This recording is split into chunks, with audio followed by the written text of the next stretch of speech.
أعوذ بالله من الشيطان الرجيم. بسم الله الرحمن الرحيم.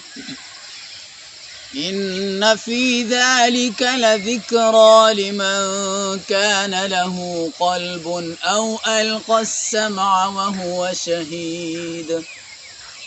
ولقد خلقنا السماوات والأرض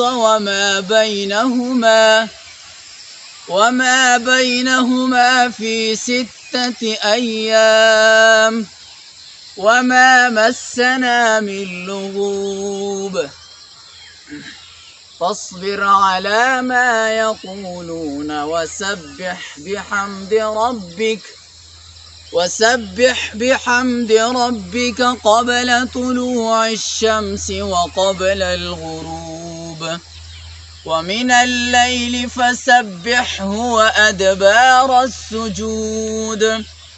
واستمع يوم ينادي المناد من مكان قريب، يوم يسمعون الصيحة بالحق ذلك يوم الخروج. إنا نحن نحيي ونميت وإلينا المصير. يوم تشقق الأرض عنهم سراعا ذلك حشر علينا يسير. نحن أعلم بما يقولون وما أنت عليهم بجبار. فذكر بالقرآن من يخاف وعيد. صدق الله العظيم.